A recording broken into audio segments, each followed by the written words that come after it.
हमारा हर व्यवहार निरंतर शुद्ध होता जाएगा तो आप इतने सुंदर, इतने मीठे, इतने प्यारे व्यक्ति बनेंगे कि हर एक की आंखों के तारे होंगे। इसलिए जिसके ऊपर ईश्वर का अनुग्रह होता है वो इन चीज़ों को समझ पाता है कि जीवन में श्रम का क्या उपयोग है, दम का क्या प्रयोग है। ये एक प्रासंगिक बात थी, मैंने उसको यहाँ स्मरण कर लिया।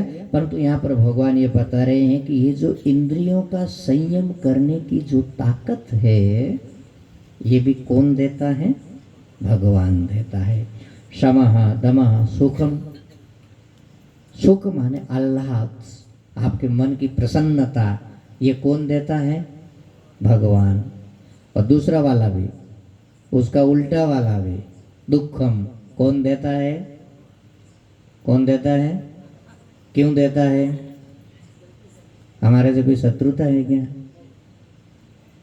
अच्छा, सुख दे तो हमको कोई ऑब्जेक्शन नहीं है, और दुख दे तो बहुत सारा प्रॉब्लम है। अरे भगवान ने हमारे साथ ऐसा क्यों किया,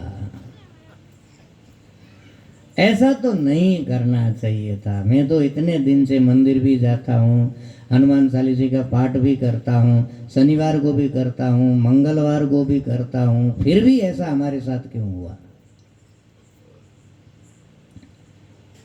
भगवान जब जीव को किसी भी प्रकार का दुख देता है तो उसमें दो चीज होती है। एक, जीव को उसके कर्मों का भोग करना होता है, दूसरा जीव के लिए वो शुद्धिकरण का काम करता है। देखो, आपका कपड़ा कितना, आपकी कमीज या आपकी शर्ट कितनी भी सुंदर हो, कितने भी महंगे कपड़े की हो, परंतु उसके ऊपर यदि एक दाग लगा हो तो फिर शर्ट नहीं दिखेगी, लोगों को क्या दिखेगा? केवल दाग दिखेगा। भगवान ये नहीं चाहते हैं कि आपकी शर्ट पे कभी कोई दाग रहे और आपकी कीमती शर्ट दिखे ना और केवल दाग दिख जाए। इसलिए भगवान हमेशा कोशिश करते रहते हैं कि आपकी शर्ट क्या हो? उजली हो। आपके दाग धोने की कोशिश करते हैं हमेशा। और दाग धोना हो तो साबुन एक ही है, दुख। दुख का साबुन डाल करके भगवान हमारे जीवन के दाग धोते हैं। ये दृष्टि यदि जीवन में विकसित हो जाए तो मैं समझता हूँ कि जीवन बड़ा सरल हो जाता है, बड़ा सहज हो जाता है। सुखम दुखम भवः, भव माने उत्पत्ति। आपके भीतर कोई एक अनुभूति उत्पन्न हो गई, आपके भीतर कोई ज्ञान पैदा हो गया। संसार में नाना वस्तुएं उत्पन्न होती है, ये कहाँ से आता है? भगवान से। अभावः, कोई चीज चली गई, किसी का अभाव हो गया, भगवान ने कहा कि ये मेरे से होता है। भयम च अभयम एव च, भय माने त्रास, ये भी भगवान से पैदा होता है। और जिसको भगवान का भय होता है या जिसके जीवन में भगवान भय के रूप में प्रकट हो जाते हैं, उसका जीवन बहुत मर्यादित हो जाता है। भगवान से भय का अनुभव करने वाला या भगवान के भय को अनुशासन के रूप में समझने वाला कभी उच्छृंखल नहीं होता है।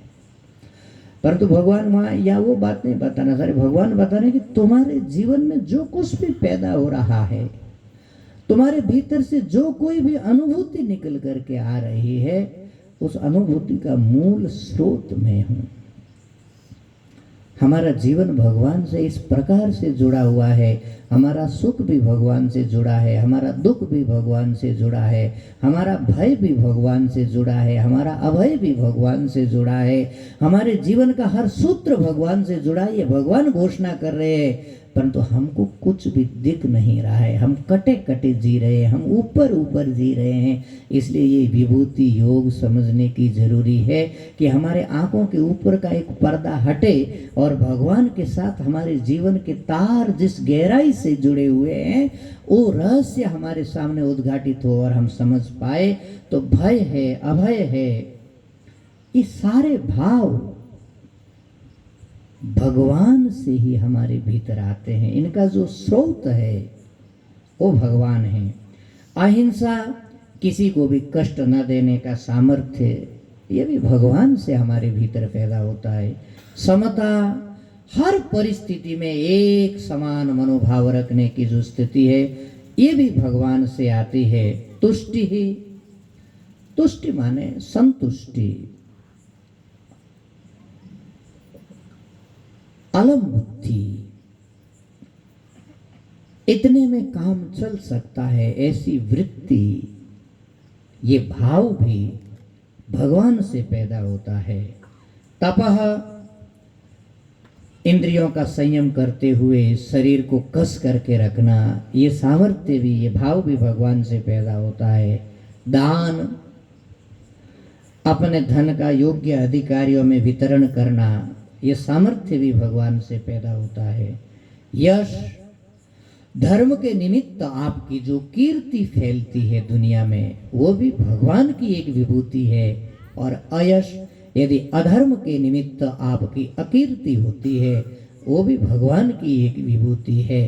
तो हमारे जीवन का जो कुछ भी है, चाहे वो पॉजिटिव हो या नेगेटिव हो, यहाँ पर भगवान मूलतः ये बात समझाना चाहते हैं कि इस जीवन का सोर्स, इस जीवन के सूत्र, इस जीवन का मूल तत्व परमात्मा से जुड़ा हुआ है। वो जुड़ाव आपको स्मरण आ जाए, आपको याद आ जाए, उस तरफ आपकी दृष्टि चली जाए, ये समझाना भगवान का उद्देश्य है। इसलिए ये भगवान ने यहाँ पर 20 चीजें गिनाई, बुद्धि, ज्ञान, असम्मोह, क्षमा, सत्यम, दम, शम, सुख, दुख, भव, अभाव, भय, अभय, अहिंसा, समता, तुष्टि, तप, दान, यश, अयश, भवन्ति भावा भूतानाम मत्त एव पृथक विद। ये प्राणियों में होने वाले जो मनोभाव है, या प्राणियों में पैदा होने वाले जो अंतर्भाव है, वो हमारी अंतर आत्मा के रूप में जो परमात्मा बैठे हैं, वो उनकी सत्ता से ही ये स्फुरणाएं, ये भाव, ये पैदा होते हैं।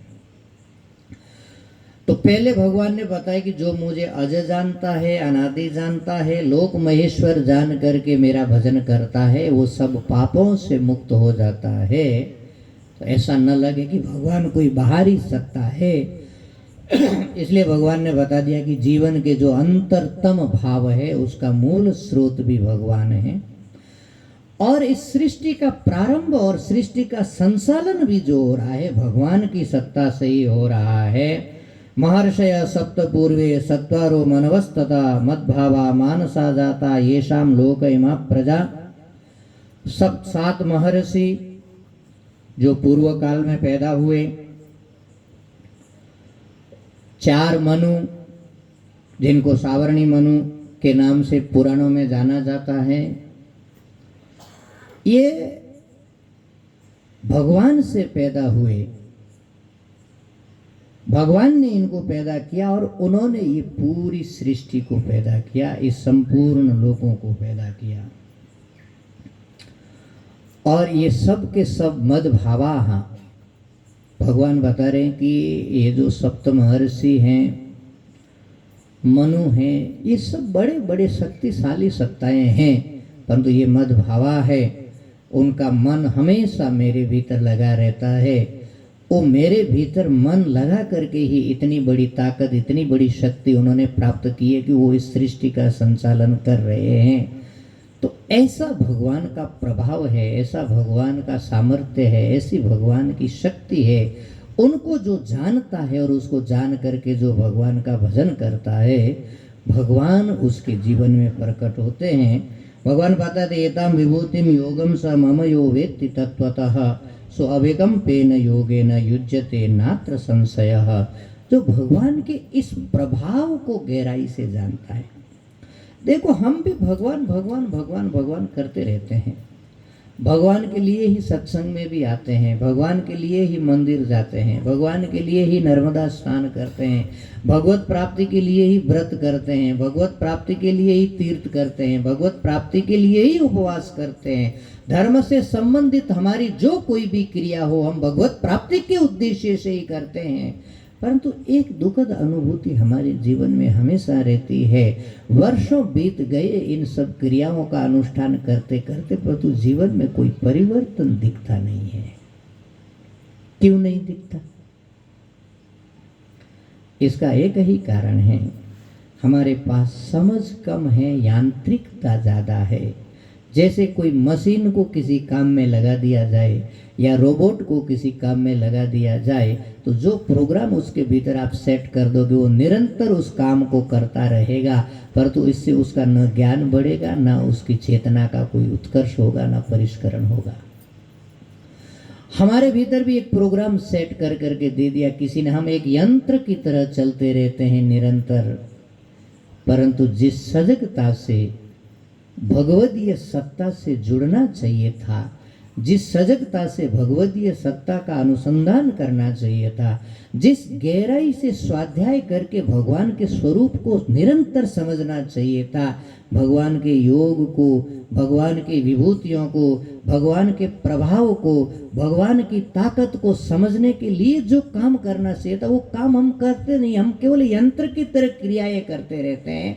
तो ये यांत्रिक रूप से की हुई क्रियाएं अच्छी क्रियाएं हैं, सत्कर्म है, इसलिए उनका फल तो होगा, फल नहीं होगा ये बात नहीं है, परंतु जितना फल होना चाहिए उतना फल हमारे जीवन में दिखाई नहीं पड़ता है, क्योंकि उस गहराई की समझ के साथ हम ये कर्म नहीं कर पाते हैं। इसलिए भगवान की विभूतियों को, माने भगवान के वैभव को, ये जिसने दुनिया बनाई है वो यदि आपकी अंतरात्मा हो और फिर भी यदि आप भिखारी हो,